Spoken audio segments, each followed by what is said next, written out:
प्रवीण शर्मा जी। राधे राधे। राधे राधे महाराज जी। गुरुदेव, मेरा सवाल है कि क्या मनुष्य अपने जीवन में काम, क्रोध, लोभ, मोह से मुक्त हो सकता है अपने जीवन काल में ही? क्यों नहीं, मुक्त ही है, केवल उसने पकड़ रखा है, काम क्रोध थोड़ी पकड़ रखे है। चेतन अमल सहज सुख राशि, ईश्वर अंश जीव अविनाशी।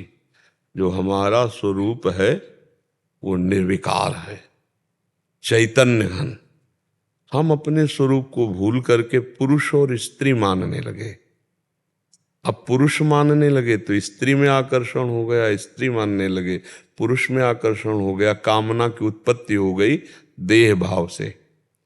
देह भाव को हमने पकड़ा है, देह ने हमें थोड़ी पकड़ा है।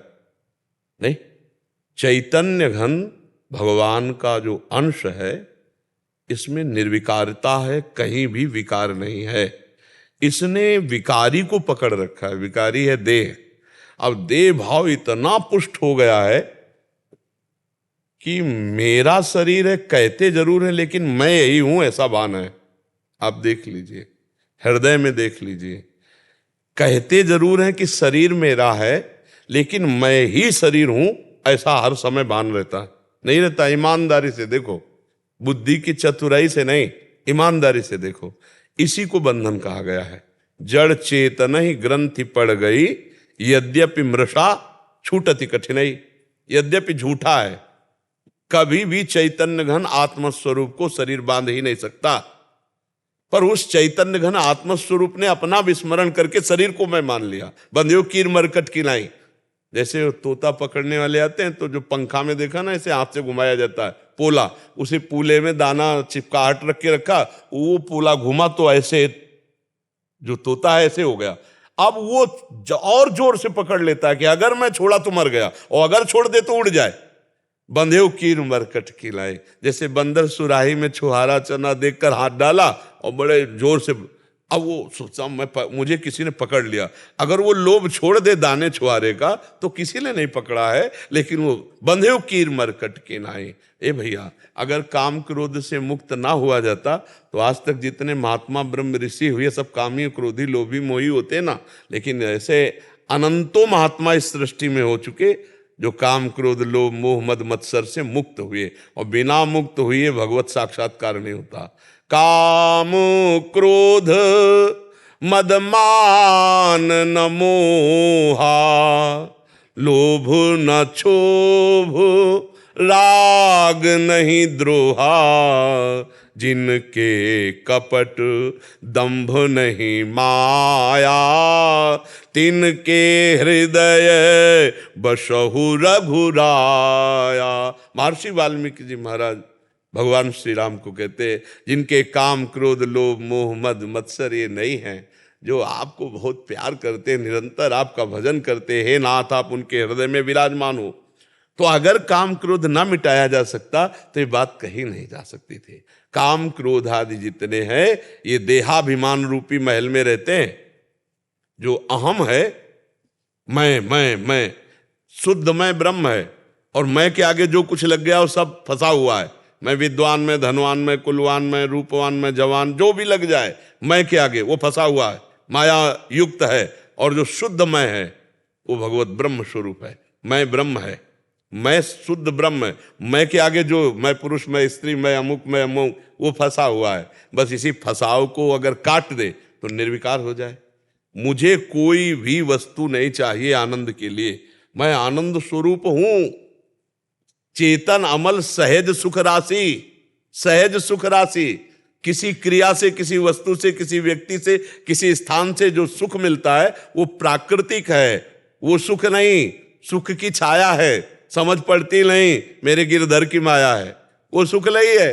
सुख तो सच्चिदानंद प्रभु में है, और जीव उसी सुख को भोगने के लिए लालायित होकर देह भाव से भाग रहा है। जब तक देह भाव नहीं छूटेगा तब तक काम विजय नहीं हो सकता, क्रोध विजय नहीं हो सकता। देह राग छूटे, गुरु की आराधना, गुरु के द्वारा दिया हुआ जो उपासना, उसी के प्रभाव से जीव जो देहाभिमान किए हुए वो देहाभिमान का नाश होता है। जब देहाभिमान का नाश हो जाता है तब वो काम क्रोध विजयी हो जाता है। जो भगवत प्राप्त महापुरुष है, जैसे भुने हुए चने में कितने भी खाद पानी लगा दो अंकुरण नहीं होता, ऐसे भगवत प्राप्त महात्मा में काम क्रोध लोभ मोह मद मत्सर्य नहीं होते। षड विकार जित अनघ अकामा। इसके लिए खूब नाम जप करो, सत्संग सुनो, शास्त्र स्वाध्याय करो और दूसरों की सेवा करो निस्वार्थ भाव से।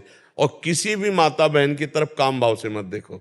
जो माता बहनों की तरफ काम भोग दृष्टि से देखता है पक्का नरकगामी होगा।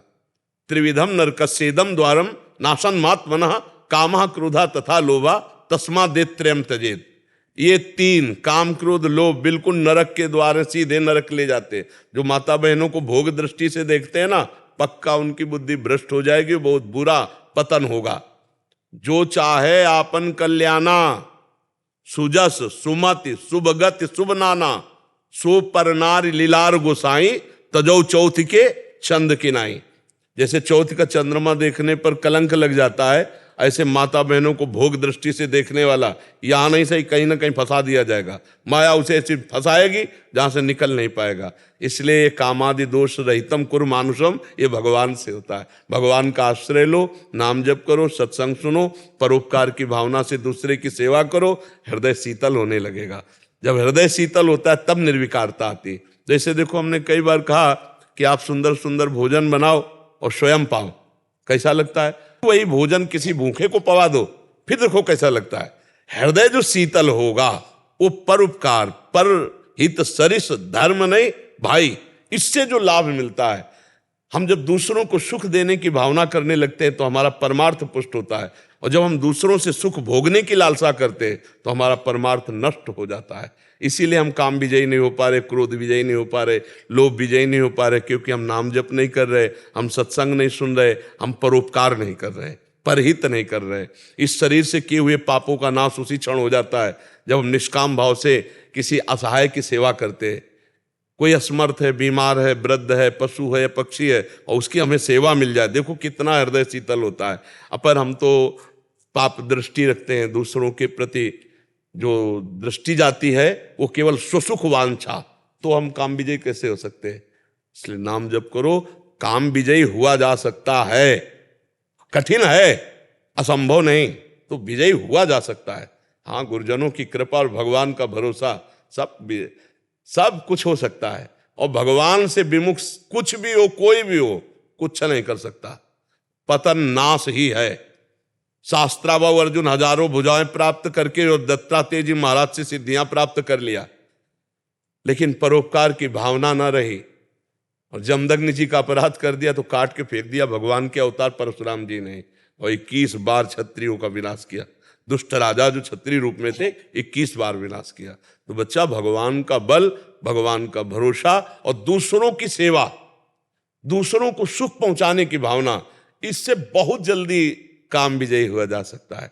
अपने सुख की वासना ही तो काम है, दूसरों को सुख देना ये भगवत भाव है। अगर हम सुख देवे को चाव चित सब सोहित निष्काम, अभी काम शांत होना शुरू हो जाएगा। जब हम सुख लेने की वासना में, देखो कैसे कैसे राक्षस हैं सुख लेने की वासना में, पशु पक्षियों को जला के खाना, माताओं बहनों के साथ ऐसा अभद्र व्यवहार करना, कामना ही तो देखो, एक छोटे से सुख की कामना, ऐसे पकड़ा जंजीर चैन खींचा, वो मुंह भरा गिर गई माई और वो चले गए मोटरसाइकिल, क्या थोड़े पैसे के लिए। ये नहीं ध्यान दिया कि वो हमारी माता जैसी परम पवित्र माता है, हम चंद्र रुपए के लिए उसकी हत्या जैसा, हिंसा जैसा। अब मान लो मुंह के बल गिरे, क्या हो जाए, क्या कहाँ देखते हैं?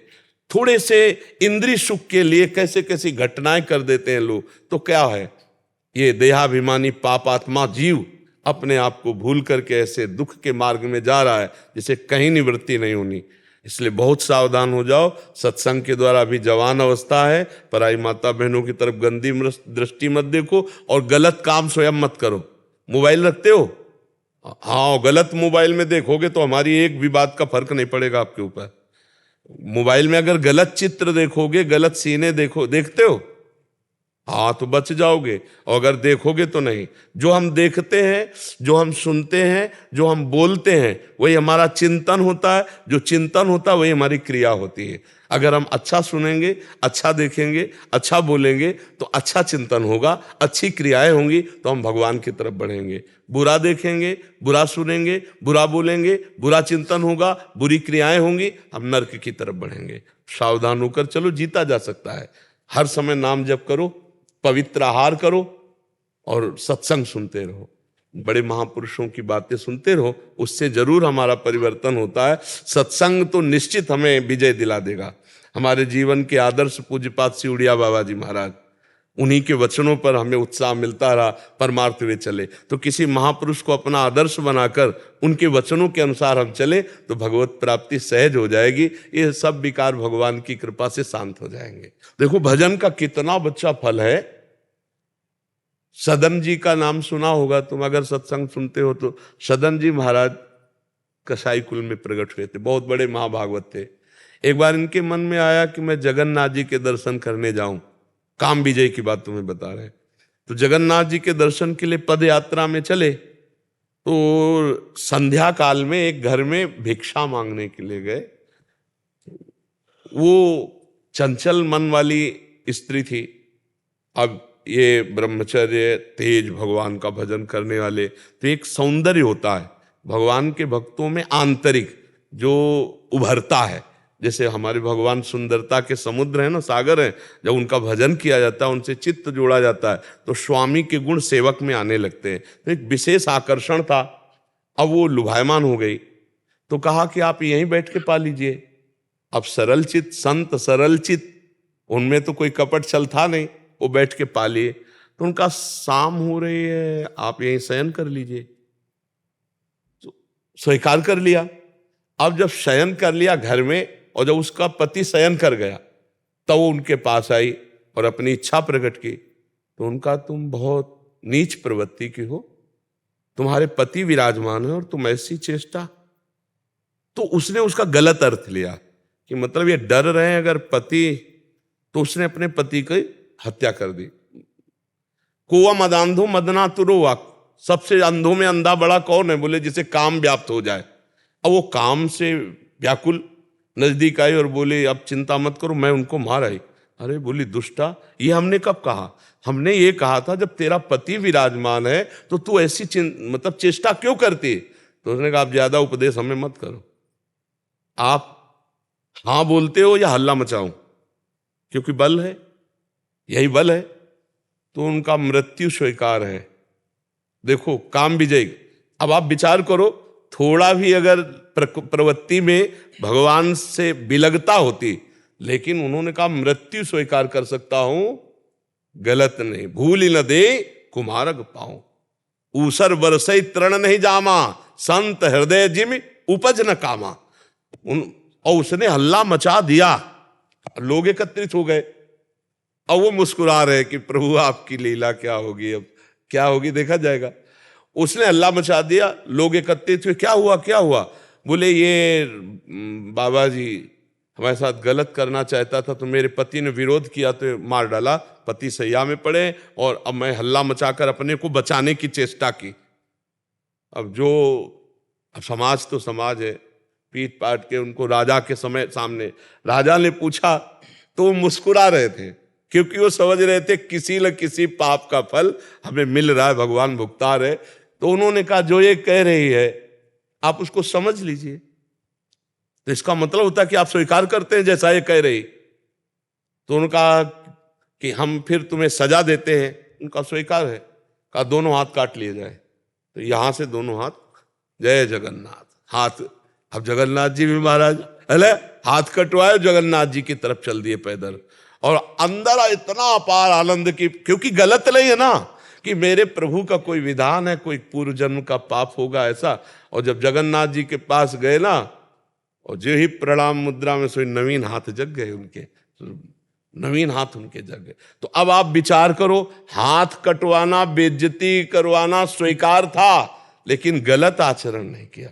है ना काम विजयी। अगर भगवान के भजन में ऐसी ताकत ना होती तो फिर इतने जो चरित्र हैं, जो महात्मा जन है, तो अगर हम सर झुकाकर बात करें, उनके चरणों में वंदना करें, तो जगदम्बा ही सब स्वरूपों में हमें सामर्थ्य देंगी, हमारी बुद्धि पवित्र। अगर हम अम्बा को गलत भाव से देखेंगे तो नष्ट तो हो ही जाएंगे। जननी सम जानो पर नारी, सब माताएं बहनें जगदम्बा का अंश है, ऐसे भाव से देखे। जिससे पाणी ग्रहण हुआ है वो धर्म पूर्वक वहां जो गृहस्थी धर्म है, अन्यथा फिर इधर उधर ना देखे तो जीत जाएगा, विषयों से जीत जाएगा। विक्रांत सिंह जी अयोध्या से। महाराज जी, बचपन से श्री हनुमान जी महाराज की वीरता एवं बुद्धिमत्ता की अनेकों कथाएं सुनते हुए उनमें अपार श्रद्धा हो गई। बचपन में जहां उनकी छवि एक सुपर हीरो की तरह रही, तो अब उन्हें अपना सदगुरु माना है। महाराज जी, अब जब हम रामचरितमानस एवं रामायण जी के विभिन्न खंडों का अध्ययन करते हैं और जब कोई ऐसा प्रसंग आता है जहां रावण द्वारा श्री हनुमान जी पर प्रहार किया जाता है या उन्हें मूर्छा आती है, तो बड़ा दुख और आश्चर्य होता है। महाराज, क्यों दुख आश्चर्य होता है? अगर हनुमान जी भगवान के भक्त हैं तो वो भी तो जय विजय पार्षद है। किसका है? प्रश्न किसका? तो जय विजय पार्षद, उनके मूल में जाइए, वो भी भगवान के जय विजय पार्षद हैं। हाँ, भगवान के इशारे पर वो ये लीला करने आए हैं। रावण कोई साधारण थोड़ी है, वो तो जय विजय है। भगवान का पराक्रम प्रकाशित करने के लिए भगवान की ही भुजाएं हैं वो रावण कुंभकर्ण, भगवान के ही तो पार्षद हैं।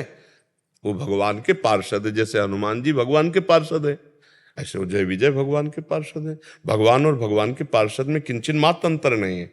वो साधारण नहीं, वो लीला कर रहा है, क्योंकि भगवान से युद्ध करने के लिए त्रिभुवन में केवल भगवान है, दूसरा कोई है नहीं। तो भगवान ने अपने ही जोड़ के पार्षदों को तैयार किया। वो ऐसे पार्षद हैं, वहां ये नहीं कि अरे प्रभु हम आपको कैसे, अगर वो आदेश कर दें कि मार मेरे घुसा तो उसी समय मार देंगे वो, और ऐसा ही हो रहा है। भगवान ने कहा तुम्हें वैर करना है हमसे, बिल्कुल ऐसे शत्रुवत, तो उनका मरते दम तक कभी प्यार नहीं दिखाऊंगा। तो अंतिम समय रावण क्या बोल रहा है जानते हो? कहां राम रन हतो पचारी। जब अंतिम हो रहा है तो क्या शब्द निकला था? हा राम कह के नहीं, कहां राम, बोल वो भी रहा है राम, कहां राम रन हतो पचारी, क्योंकि भगवान का वचन उनका जीवन है। वो ऐसे पार्षद नहीं, भगवान के हुक्म पर वो भगवान को भी। और देख लो, उनकी बात छोड़ो, भीष्म पितामह जी महाभागवत हैं, महाभागवत श्री कृष्ण को प्राणों से भी अधिक प्यार करने वाले। और जब युद्ध पक्ष में अर्जुन इधर और भगवान के विपक्ष में भीष्म जी, तो बाण भगवान के भी मारते हैं कि नहीं मारते हैं? ये हैं पक्के पार्षद। जो निजी पार्षद होता है तो ये निजी पार्षद है। तो हनुमान जी को कोई जीव गिरा सकता है? कोई जीव गिरा सकता? साक्षात रुद्र हैं। भीम जी ने जब हनुमान जी से कहा कि पूछ हटा लो, तो कहा मैं बूढ़ा बानर तुम ही हटा दो। जब पुष्प लेने जाते हैं तो उनका मान जाओ मेरी बात, नहीं तो अगर हमने पूछ में हाथ लगाया तो तुम्हें पूछ से उठा के फेंक देंगे, बूढ़े हो हाथ पैर तो वह टूट जाएंगे। तो उनका इतनी गुस्सा नहीं की जाती है, उठा दो, पड़े हैं तो पड़े हैं। एक हाथ से उठाया, दोनों हाथ लगाए, पूरी ताकत लगा दी। हनुमान जी महाराज की तरफ देखने लगे, कहने लगे आप कोई विशिष्ट देवता या मेरे बड़े भ्राता पवन पुत्र हनुमान हो सकते, दूसरा नहीं, क्योंकि पूरी ताकत लगा दी और पूछ नहीं उठा पा रहे। तब उन्होंने मुस्कुरा के कहा आगे जो है सिद्धों का गढ़ है, तुमसे कोई अपराध बन सकता है, इसलिए मैं रोकने। तब वहां उन्होंने कहा कि मुझे आपका रूप देखना है, वो जो लंका में, उनका तुम नहीं देख पाओगे। प्रभु अपना जान करके हमारी प्रार्थना में वो रूप देखना चाहता हूं जो लंका दाह के समय आपने अट्टहास कर गर्जा कप बड़े लाग आकाश। तो हनुमान जी देखते देगा सा विकराल के भीम जी थर थर कांप रहे थे। भीम जी जो पवन पुत्र वो भी है, तो जीव कोई हनुमान जी को घूंसा मार सकता है? किसी जीव के मारने से हनुमान जी मूर्छित हो सकते हैं? नहीं नहीं, वो भगवान के पार्षद है जय विजय, जो भगवान से लीला करने के लिए वैर पक्ष लेकर के आए।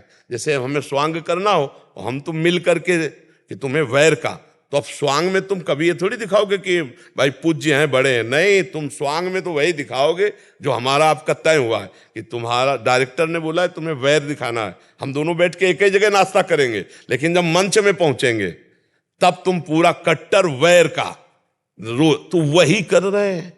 मंच में तैयारी बैकुंठ में हुई थी और यहां आकर के स्वांग हुआ भगवान राम और रावण।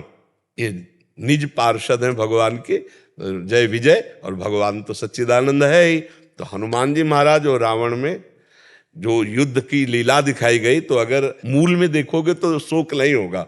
भला राम जी से युद्ध करने के लिए कोई साधारण सामने आएगा? असाधारण योद्धा, असाधारण योद्धा है। कुंभकर्ण, रावण, ये सब भगवत स्वरूप है, ये जय विजय है। लीला के लिए नाट्य मंच जगत है, जगन नाटक वैभवा, और वो स्वांग कर रहे हैं। अब आप समझ रहे ना? हाँ, हनुमान जी को कोई परास्त कर दे ऐसा जीव ही नहीं सृष्टि में।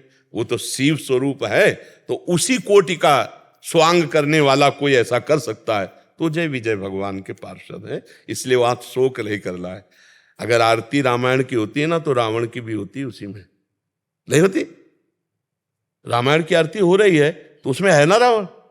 रामचरित है तो रावण चरित्र भी है कि नहीं है? राम है तो रावण का भी है ना।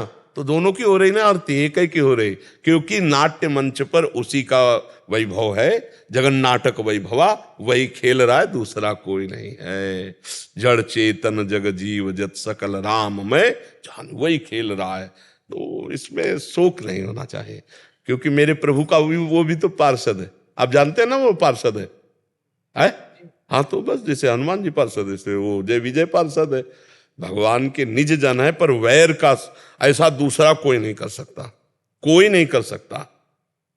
जिस समय खरदूषण का वध हुआ और सूचना पहुंची, समझ गए आ गए प्रभु, आ गए प्रभु। खरदूषण मोशम बलवंता, मार सके को बिनु भगवंता, आ गए प्रभु। अब बिल्कुल कट्टर रोल कर रहा है, और उस जो राम जी की बड़ाई करता तो समझ जाते कि ये हमारे पक्ष में नहीं रहेगा, बैर पक्ष का निर्वाह नहीं कर पाएगा, वही भिजवा देते। चल खिचड़ी नहीं बनना, सीधे वहीं चल, तू उनका पक्ष ले चलकर, मैं वैर पक्ष में। जिसने राम जी की बड़ाई की उसके विरोध, क्योंकि वैर पक्ष का स्वांग करना कहीं भी इतना, जहां मंदोदरी कहे 20 बार कैलाश को उठाया, उन भुजाओं पर विश्वास नहीं, एक मनुष्य की तरह तू राम राम जा को होता वैर पक्ष, पूरे जीवन भर वैर पक्ष निर्वाह किया। जब धनुष यज्ञ में गया था ना, तो अजगौ को भगवान शिव का धनुष है, प्रणाम किया और राम जी की तरफ देखा। अजगौ को उठाने की चेष्टा नहीं की रावण ने, प्रणाम करके और राम जी की तरफ देखा, और मानो नेत्रों से निमंत्रण दे रहा है कि मैं तुम्हें यहां अजगौ उठाने नहीं आया हूं, निमंत्रण देने आया हूं। महाराज, हमारा आपका जो स्वांग तय है उसकी याद रखना, और इन्हीं को निमित्त बना करके हमारा आपका स्वांग पूरा होगा। तो जानकी जी का अपहरण करके ले जाता है, लेकिन जब अपहरण करता है तब आप उस समय के प्रसंग में देखना, सीता चरण बंदी सुख माना। सिया जी के चरणों में प्रणाम करके बहुत आनंदित होकर के फिर सीता जी को उठा के ले, बैर का पक्ष पूरा निर्वाह कर रहा है। वो भगवत पार्षद है, धन्य है। किसी भी तरह से भगवान से चित्त वृत्ति का जुड़े रहना धन्य हो। हम लोग तो ना वैर से ना प्रेम से, किसी तरह प्रभु का चिंतन नहीं, बस विषयों के चिंतन में, संसार के चिंतन। वो काम भाव से, क्रोध भाव से, लोभ भाव से, मोह भाव से, किसी भी भाव से वृत्तियां सच्चिदानंद में जुड़ जाएं तो उसे सच्चिदानंद की प्राप्ति होती है। तो भाव आपका बहुत सुंदर है, वहां दुख की कोई गुंजाइश नहीं है। लीला का परिचय पात्रों का अगर हो जाए तो आनंद आने लगे। जैसे कोई नाटक चल रहा है और परिचय में तो ज्यादा आनंद नहीं आएगा, और एक ही से परिचय हो तो थोड़ा आनंद आने लगेगा, पर पूरा आनंद तब आएगा जब पूरे पात्र से परिचय हो। तो पूरी राम लीला के जितने पात्र हैं वो पहले से चयन किए हुए, सब दिव्य है, कोई साधारण नहीं है, सब दिव्य है। तो एक दूसरे की लीला में, जैसे सुग्रीव जी का स्वामित्व तो हनुमान जी स्वीकार करते हैं ना, सुग्रीव जी जैसा आदेश करते हैं वैसा हनुमान जी कर रहे नहीं। क्या हनुमान जी हैं और क्या सुग्रीव जी हैं? अब विचार करके देखो, सुग्रीव जी कहीं किसी पसंगे में नहीं आते, हनुमान जी की किसी भी उसमें नहीं आते। बल, विक्रम, बुद्धिमत्ता, भगवान की भक्ति, ईश्वर, किसी में नहीं आते, पर आदेश करते हैं सुग्रीव जी और हनुमान जी उसका पालन करते हैं। ये हमें देखना है कि लीला पात्र जितने भगवान के हैं वो सब लीला कर रहे हैं और सब भगवत स्वरूप हैं। विक्रम बल में जब हम नाप करते हैं तो जैसे भगवान अमोघ शक्ति संपन्न है, वैसे अमोघ शक्ति संपन्न हनुमान जी महाराज हैं। उनको कोई मूर्छा दे दे, जय गिर चरण दे हनुमंता, चले सुगा पाताल तुरंता। जानकी जी से वाल्मीकि रामायण में हनुमान जी महाराज कहते हैं ना, माता प्रभु ने आज्ञा नहीं करी, नहीं आपको पीठ में अभी बिठालता और इसके 10 मुंह थप्पड़ से तोड़ करके इसको बंदी बना के इसको रानियों सहित भगवान के चरणों में डाल देता। अभी पूरी लंका को अकेले विध्वंस करके इसके 10 मुंह थप्पड़ से तोड़ के रावण के, और आपको पीठ में बैठाल के ले जाए। लेकिन प्रभु ने आदेश नहीं किया, इसलिए मात्र संदेश आपका पहुंचाएंगे और स्वयं प्रभु आएंगे और उनकी जय जयकार होगी और वो आपको ले जाएंगे। तो हनुमान जी महाराज तो अद्वितीय है, हनुमान जी अद्वितीय है, क्योंकि शिव ही तो है ना, और शिव और भगवान श्री राम यह भेद है, एक ही है। वो उनको गुरु इष्ट मानते हैं, वो उनको गुरु इष्ट मानते हैं। नहीं, अगर हनुमान जी ऐसे चरण तो राम जी ऐसे रामेश्वर की स्थापना करके आराधना कर रहे हैं। तो हमें लीला पात्रों को समझकर दुखी नहीं होना, हमें आनंदित होना, मेरे प्रभु की लीला हो रही है।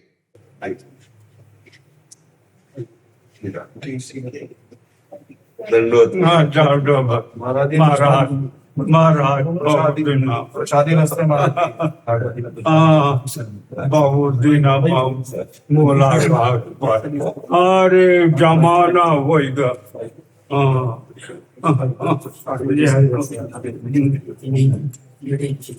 अब यह बात हमका तो बोला नहीं, अपन जाला भूल गया है आज तब भैया ऐसे कम नो जाने। बहुत कृपा करी, आप आए, बहुत कृपा करी। मुश्किल से पा रहे हैं। उस समय महाराज जी यौवन अवस्था में थे, लगभग यौवन अवस्था थी जब पहले दर्शन हुए थे। अरे पराने कान बच्चा थे। हाँ, पहला वास जो है यही महादेव में हुआ, जब महाराज जी पहला वास। आनंद। शशि पांडे जी, राधे राधे गुरुदेव, आपके चरणों में कोटि कोटि प्रणाम। भगवान, आप कहते हैं कि जल्दी करो, गाड़ी स्टेशन पर खड़ी है, नहीं तो छूट जाएगी। प्रभु, जबकि मेरी स्थिति घर में भविष्य जी जैसी है, जहां पर मैं घर वालों से झूठ बोलकर आती हूँ, ऐसे में मेरे मन में हमेशा उलझन बनी। खास बात नहीं, अंदर अंदर भजन करना खास बात है। अच्छा, घर में सब विरोधी हो और हम अंदर राधा राधा जप रहे हैं, हमें बाहरी कोई घर के विरोध में ऐसी भक्ति के लक्षण नहीं धारण करने जिससे किसी को विक्षेप हो। यह हमारा विनय पूर्वक वचन मान लीजिए। तिलक लगाना, कंठी बांधना, ये सौभाग्य का विषय, पर इतना ही नहीं है भक्ति। विभीषण जी लंका में रहकर भगवान की ऐसी भक्ति गुप्त रूप से किए कि भगवान कह रहे, तुम सरीखे संत प्रिय मोरे और धरो देह नहीं आन नहीं हो रहे। अंदर से राधा राधा राधा राधा जप रहे। हाँ, जब कभी परिवार का पति या कोई राजी हो जाए, आओ वृंदावन दर्शन कर आओ। अब छुप के आप वृंदावन आई, कोई घटना घट जाए, पति आए साथ, हाँ बस तो ठीक है, बस फिर ठीक है। कह रहे कभी कभी ऐसा होता है, झूठ बोल के आना पड़ता है। वो बात ठीक है, लेकिन अकेले आने के लिए हम कभी भी सलाह नहीं देंगे। पति का सानिध्य अत्यंत आवश्यक है, पति साथ है वो कोई बात नहीं है। हाँ, और बाहरी चिन्ह तब तक न धारण करे जब तक उसका हमें अनुकूलता न मिले। मान लो आप पूरा तिलक रज लगा के अब आपके सास ससुर या परिवार के निज जन विरोध करें तो रोज कलह होगी। ऐसी भक्ति क्या जो कलह करवावे? और या तो फिर मीरा और प्रहलाद जी जैसी निष्ठा हो, मेरे तो गिरधर गोपाल दूसरों न कोई, जाके से मोर मुकुट मेरो पति सोई, मैंने मृत्यु का वर्ण कर लिया, आप क्या बिगाड़, वो बात अलग होती। नहीं तो देखो मीरा जी को कितना कष्ट सहना पड़ा, जहर तक पिलाया गया। हिरण्यकश्यप ने कितना कष्ट दिया प्रहलाद को। तो हमें लगता है हम कलयुगी प्राणी, इतनी निष्ठा तो हमें है नहीं कि हमारे ऊपर रोज विपत्तियां आवे हम जय जयकार भगवान की करें। तो हमें चाहिए पहले अपनी श्रद्धा पुष्ट करें, अंदर अंदर हम भजन का अभ्यास करें, नाम जप करें, और जो हमारा विरोध कर रहे हैं वो परिवार के हमारे पूज्य जन हैं, हमें उनके चरण छूने चाहिए। हमको ऐसा दिखावा करना चाहिए कि हम उनको बहुत प्यार करते हैं, उनका आदर करते हैं, उनके विरोध से हमारे ऊपर कोई फर्क नहीं, तब तो हमारी भक्ति सही चल रही है। अगर हमारा उनके प्रति दोष भाव हो जाए, कड़ुआ व्यवहार होने लगे, तो हमें लगता है हमारी भक्ति कमजोर, अभी भक्ति रंग नहीं लाई। भक्ति तभी रंग लाएगी जब विरोध करने वालों में भी भगवत भावना हो जाए। से जाने पर कुछ दिन सही रहता है, घर में बराबर रहने पर फिर यहाँ से जाने पे बैटरी चार्ज रहता है, पर घर में फिर डिस्चार्ज हो जाता है। हाँ, आप घर में तो हो ही जाएगी। तो मोबाइल है आपके पास, तो सत्संग सुन लिया करो। कुछ करते हैं, लेकिन यहाँ ना ज्यादा चार्ज हो जाता है। हाँ, यहाँ तो परमाणु ही है प्रगट में, तो जो परमाणु वो मोबाइल से थोड़ी मिलेंगे। पर जब परिस्थिति बिगड़ी हो तो हमें भक्ति नहीं छोड़ना, आने को मिले ना मिले, भगवान का चिंतन नहीं छोड़ना, ये जीवन बर्बाद नहीं करना। और इसलिए हम कहते हैं गाड़ी छूटी समझो, कि कब मृत्यु हो जाए क्या भरोसा। अभी हम आपके सामने बोल रहे हैं, अब जिंदगी में आगे बोल पाएंगे कि नहीं, कोई भरोसा नहीं। आप हमारे सामने बैठे, पता नहीं दोबारा मिलेंगे कि नहीं, कोई भरोसा नहीं। ये मृत्यु लोग इतना भयावह है ना कि इसका कोई पता नहीं। कम से कम फांसी की सजा वाले को उसको पता तो दिया जाता है कि कल 12 बजे आपकी फांसी होगी, लेकिन अपने को ये भी पता नहीं है कि अगला हम शब्द बोल पाएंगे कि नहीं बोल पाएंगे। इसलिए हम सावधान रहें और हर समय नाम जप करते रहें। हाँ, हम किसी के विरोध में क्यों खड़े, हमारा तो जाने का समय है, हमको यहाँ से जाना है, हमें विरोध नहीं करके जाना, हमें कि यहाँ फंसा के नहीं जाना कि हमें फिर आना पड़े। शांत भक्ति गुप्त रखने को बोलते हैं, बात समझना। तो आपको तो घर के लोग मान लो विरोध कर रहे हैं, यहाँ तो संसार के आदमी कब कहाँ कौन कैसा अपमान कर दे उसको सह। तो अगर सहत सहत बाढ़े भगत ग्रेतन गुरु हितगार, अगर सहते रहोगे तो हृदय में भगवान का ज्ञान प्रकाश हो जाएगा, भगवान प्रकाशित हो जाएंगे और आनंद की धारा बह पाएगी। अभी आप उस आनंद को कल्पना भी नहीं कर सकते जो भगवान के भजन से। हम आपको सत्य कहते हैं, अगर भजन का आनंद ना मिलता तो हम चीख चीख के कहते, पर हम तुमको कैसे बताए, वो कोई रसगुल्ला तो है नहीं कि हम निकाल के तुम्हें दे दे के देखो ये आनंद है, खा लो। हाँ, जो बात मान लोगे, जैसे इस भाई ने कहा कि अभी तक तो हम ऑनलाइन सुन करके ही अपने जीवन, आपके जीवन का परिवर्तन हो जाएगा, आपका जीवन अध्यात्म के प्रकाश में आनंद की तरफ। और जब आपको आनंद मिलेगा तब फिर आपको कोई विषय खींच नहीं पाएगा। अभी आनंद की बात सुनकर चले हो, और जब आनंद मिलेगा तो काम क्रोध लोभ मोह मद मत्सर खींच नहीं पाएंगे। संसार में कौन ऐसा है जो भगवान के भक्त को खींच सके। एक बार आनंद मिल जाए ना, अब गांव के लोग जो गुड़ का सीरा होता है ना, उसी में नाचते हैं, इतना मीठा लगता है उसको। और अगर रबड़ी मिल जाए तो फिर उस गुड़ के सीरे की तरफ कौन देखेगा। भगवदानंद मिल जाए तो गंदे विषयानंद की तरफ कौन देखे। संसार में सबसे बड़ा सुख क्या है, आप देखो, घुमा के बुद्धि को देखो तो लौट करके केवल काम सुख में आएगा। आप देख लीजिए, रुपया पैसा खाना पीना रिश्ता नाता सब जगह घुमाओ मन को, और अगर उसको कहीं टिकने की जगह दिखाई देगी तो काम भोग के सिवा और कहीं टिकने की नहीं है। सब संसार के जितने भी प्राणी हैं, जितने भी जीव हैं, सबको एक काम ने परास्त कर रखा है। लेकिन राम का आनंद कोई बिरला, और जिसे भगवान का आनंद मिल गया उसे काम परास्त नहीं कर सकता। देवराज इंद्र के पास दिव्यास्त्र सीखने के लिए जब अर्जुन गए तो सिंहासन में अर्ध सिंहासन में बैठाला, आधे में इंद्र बैठे और आधे में अर्जुन बैठे। स्वागत के लिए अप्सराओं का नृत्य हुआ तो भगवान नारायण की जंघा से प्रकट हुई देवी उर्वशी, उनकी दृष्टि अर्जुन पर गई तो जैसे भगवान वैसे भगवान के भक्त अर्जुन। अरविंदाक्ष नेत्र अजान बाहु देख करके लुब्धमान हृदय जो है लुभायमान हो गया, लुब्धायमान हो गया। और अर्जुन गौर से ऐसे उर्वशी की तरफ देखते रहे तो उर्वशी को लगा, और देवराज इंद्र ने ये दोनों की दृष्टि देखी तो जब संध्या हुई तब कहा कि उर्वशी को आदेश करो। चित्रसेन गंधर्व को आदेश किया कि उर्वशी को आदेश करो अर्जुन की सेवा में पहुंचे, क्योंकि अर्जुन जी भी देख रहे थे एकाग्रता पूर्वक और उर्वशी जी भी देख रही थी।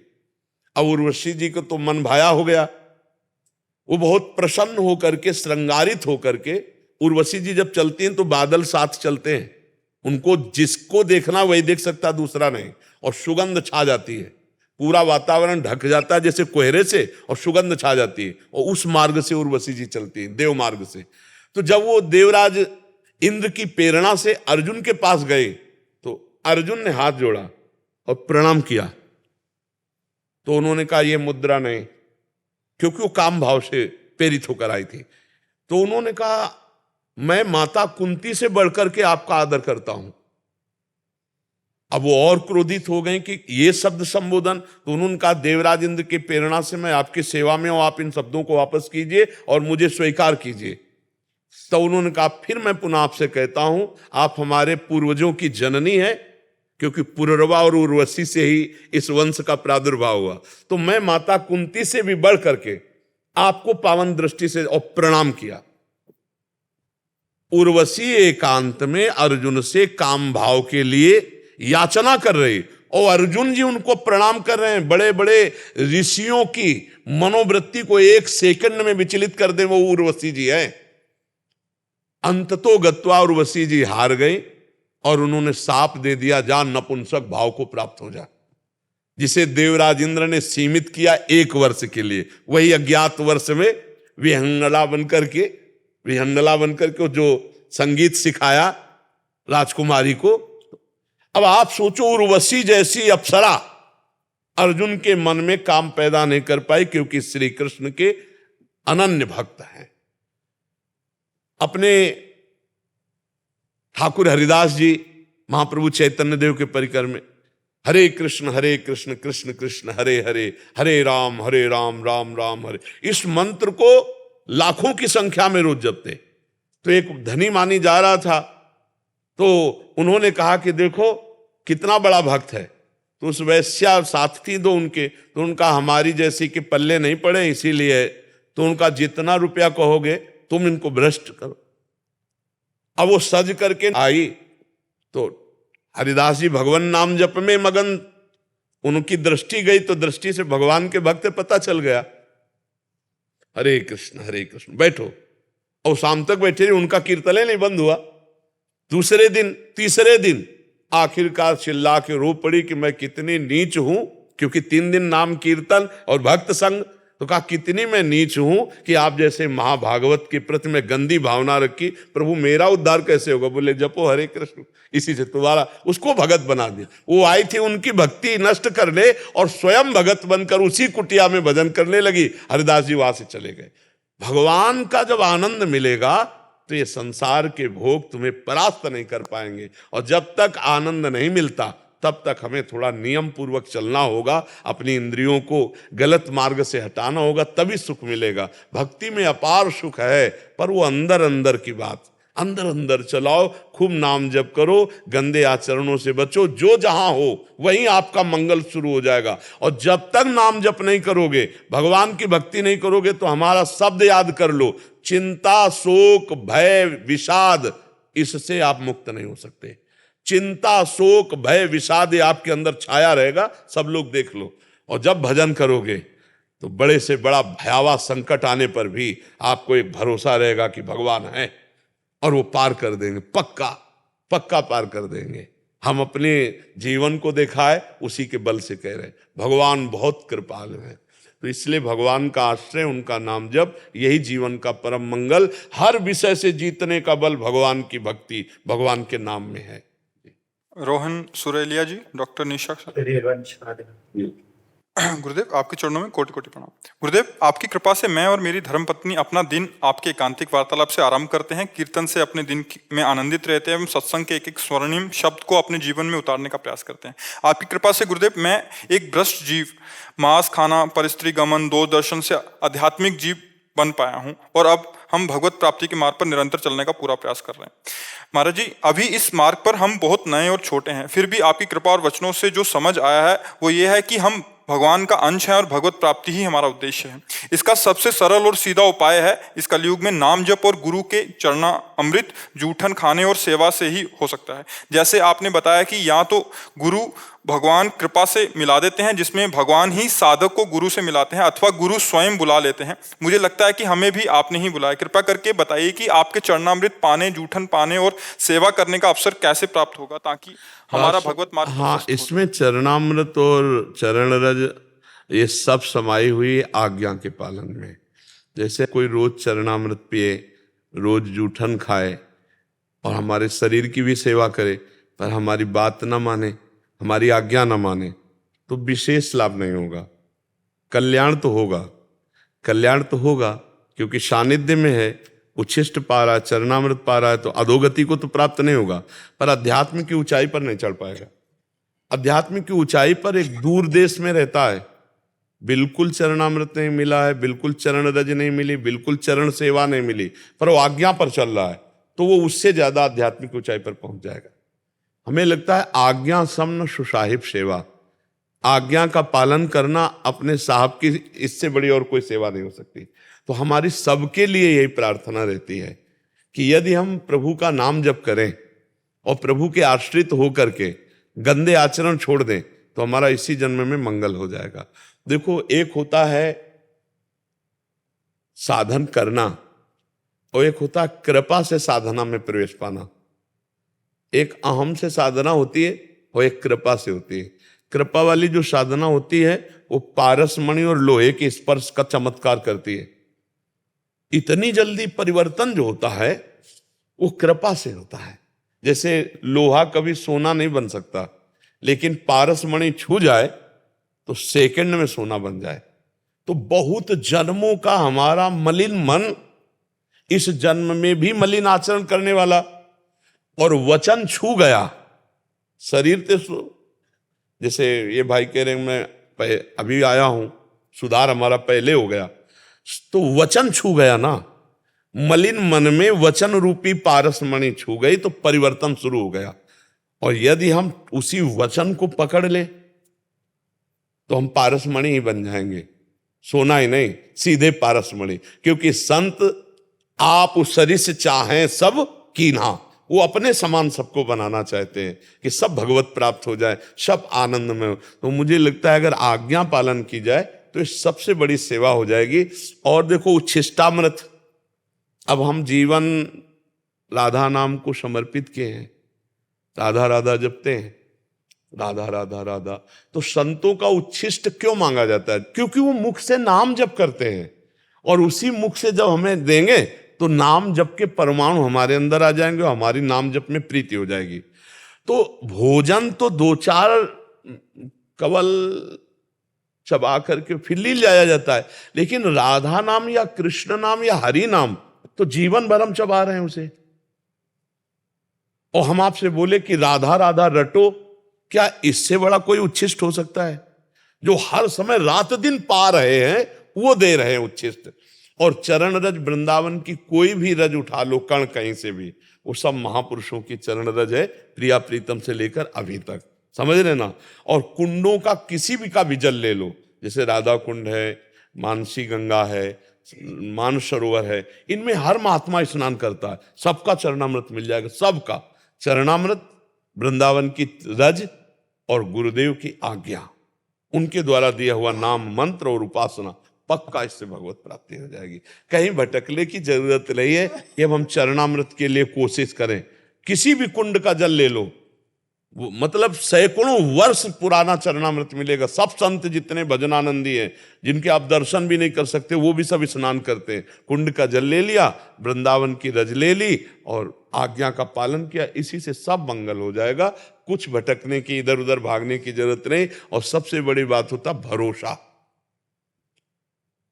अगर भरोसा दृढ़ है तो हमारा और आपका जो संबंध है वो श्री जी से है। हमारे और आपके बीच के भरोसे में श्री जी हैं, वो मंगल करते हैं। आप समझना, आपका भजन कमजोर है, हमारा आपका मिलन भी नहीं हो पा रहा है, लेकिन आपने मान लिया है, अपना मान लिया है, तो इस अपनेपन के बीच में श्री जी हैं। क्योंकि हम प्रभु के हैं ना, इसीलिए आपने अपना माना। वो प्रभु आपका कल्याण करेंगे, वो आपको जानते हैं, वो हर समय आपको देख रहे हैं, वो आपको संभालेंगे, वो आपका मंगल करेंगे। आप बस नाम जप कीजिए विश्वास पूर्वक। जी। Udit Chandra ji, advocate. High court. Radha Vallabh Shri Harivansh Maharaj ji, Maharaj ji आपको ऑनलाइन देखकर ही मुझको बहुत ताकत मिलती है और आज तक आपके साक्षात दर्शन नहीं हो पाए थे। महाराज जी मेरा प्रश्न है कि आपके वीडियो देखने और अच्छी अच्छी बातें सुनने बहुत अच्छे लगता है, लेकिन जब जीवन में कष्ट आता है और या रोजमर्रा की जिंदगी में वो ज्ञान फॉलो नहीं कर पाते और छोटे छोटे लाभ के लिए सारी कही हुई बातें भूल जाते हैं, अतः आपसे प्रार्थना है कि मार्गदर्शन करें कि इसमें दृढ़ निश्चय उन बातों को धारण करने के लिए दृढ़ कैसे। निश्चय नाम बल से होता है। श्री हरिवंश नाम बल लहो, अपने मन भाई सब कहो, रहो शरण हरिवंश की। जैसे हमें जानकारी है कि हमको ये करना चाहिए और ये नहीं करना चाहिए, पर हम सुख की लालसा से इतना परास्त हो जाते हैं कि जो नहीं करना चाहिए वो कर बैठते हैं और जो करना चाहिए वो नहीं कर पाते हैं। तो इसकी पूर्ति के लिए हमें बल चाहिए, अध्यात्म बल, और अध्यात्म बल मिलता है नाम जप से। जितना अधिक नाम जप करेंगे उतना ही आपके अंदर ये बल आएगा कि जो नहीं करना है वो नहीं करना है और जो करना है वो करना है। ये नाम जप से आएगा। अगर भगवान का नाम जप नहीं किया गया तो ऐसे आपको विद्वान बहुत मिलेंगे जो शास्त्रों का ज्ञान है पर उसके अनुसार नहीं चलते। जहां हमें विजय प्राप्त करना चाहिए काम पर, लोभ पर, अहंकार पर, मोह पर, वो आप इसलिए मिलेंगे। क्यों? क्योंकि भजन बल नहीं है, केवल बुद्धि में शास्त्र का ज्ञान है। तो इसीलिए भजन बल को धारण करना चाहिए। हमें लगता है कि अधिक से अधिक यदि हम नाम जप करें, पवित्र भोजन पावें और सत्संग सुनते रहें तो हमारा निश्चित दीर्घ काल तक, लंबे समय तक ये अभ्यास करें तो हमारा एक समय ऐसा आएगा कि हम परम पवित्र विचार वाले हो जाएंगे और हम छोटे छोटे सुखों के प्रलोभन में जो हम अपने मार्ग से गिर जाते हैं वो हम गिरेंगे नहीं। समझ पा रहे हैं आप?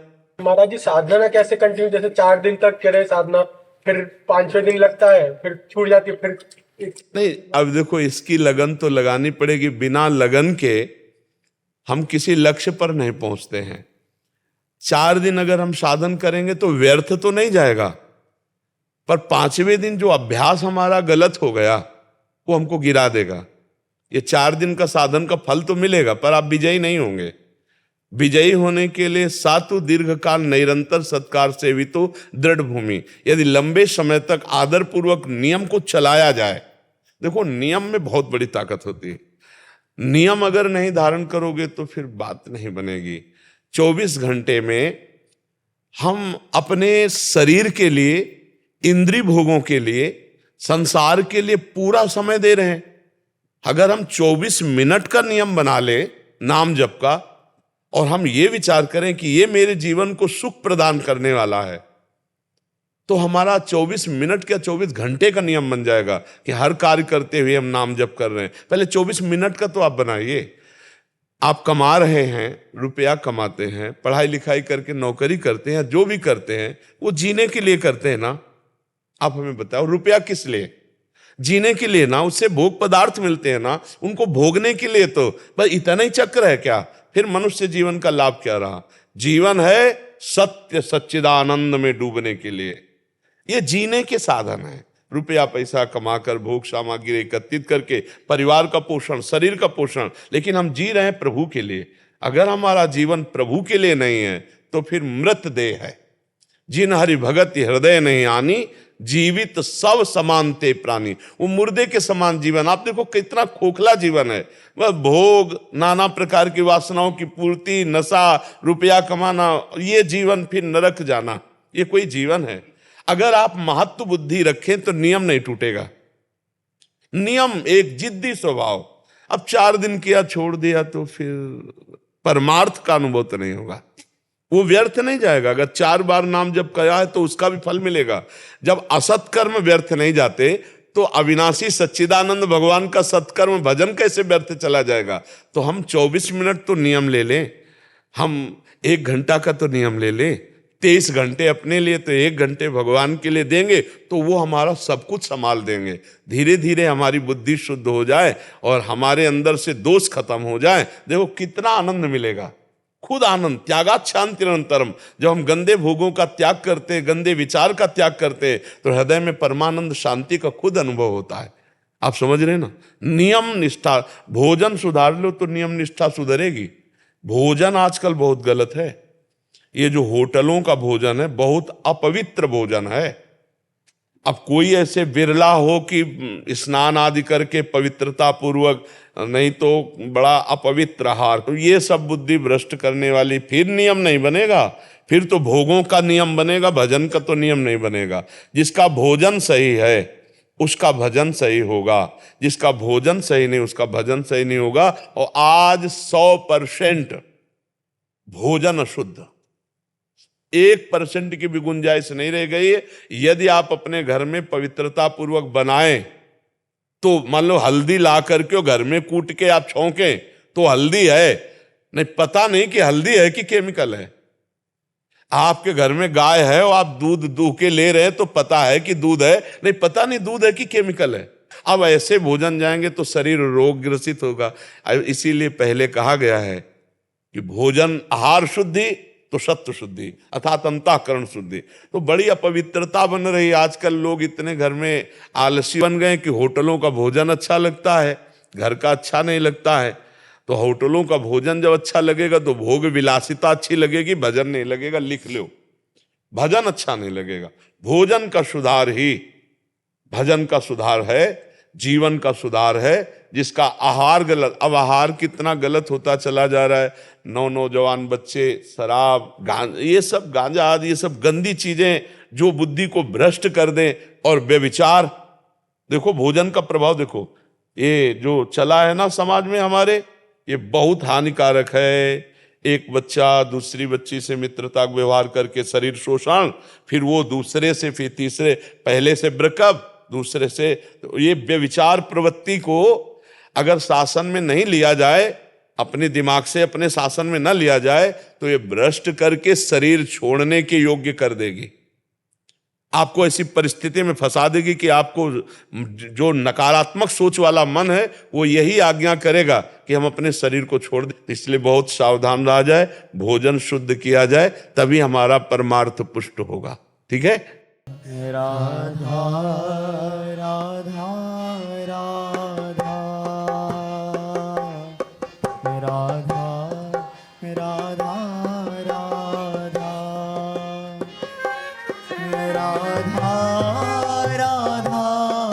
राधा राधा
राधा राधा